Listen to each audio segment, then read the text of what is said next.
Big bang की यहाँ बात हो रही है, तब कौन सा नाद बजा था? जब शिव से शक्ति हुई अलग, एक नाद बजा, एक धुन बजी, बनी ओमकार की ध्वनि प्रथम, उसके बाद सृष्टि रची।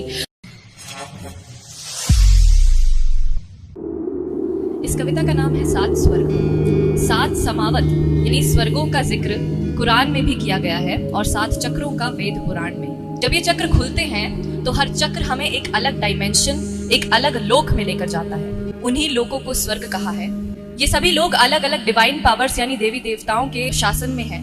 उन्हीं का जिक्र इस कविता में है। शुरू करते हैं। जब शिव से शक्ति हुई अलग, एक नाद बजा, एक धुन बजी, बनी ओंकार की ध्वनि प्रथम, उसके बाद सृष्टि रची। देखिएगा कि बिग बैंग की यहाँ बात हो रही है, तब कौन सा नाद बजा था? जब शिव से शक्ति हुई अलग, एक नाद बजा, एक धुन बजी, बनी ओमकार की ध्वनि प्रथम, उसके बाद सृष्टि रची। वो ओमकार ही था गणेश, वो प्रथम पूज्य जन्मा तभी, बने फिर विराट जो रूप कृष्ण ब्रह्मांड जिनमें रखे गए सभी। वो ओमकार ही था गणेश, वो प्रथम पूज्य जन्मा तभी, बने फिर विराट जो रूप कृष्ण ब्रह्मांड जिनमें रखे गए सभी। फिर मध्य में रखे सात चक्र, माँ शक्ति ने ये रचना करी, और सुषुम्ना में विराट की सब देवों की स्थापना करी। फिर मध्य में रखे सात चक्र, माँ शक्ति ने ये रचना करी, और सुषुम्ना में विराट की सब देवों की स्थापना करी।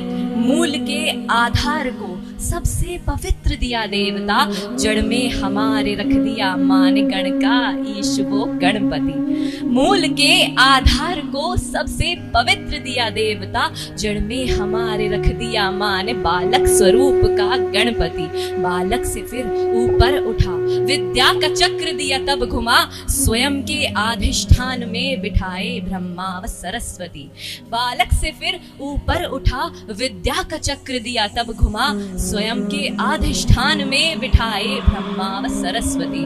पढ़ लिख कर मणि के देश में इंसान ने कदम अपने रखे, और चक्र मणिपुर में विष्णु माँ लक्ष्मी के संग हुए खड़े। मणि को आप समझ लीजिए मनी, ज्वेल्स, जेम्स का देश। तो पढ़ लिख कर मणि के देश में इंसान ने कदम अपने रखे, और चक्र मणिपुर में विष्णु माँ लक्ष्मी के संग हुए खड़े।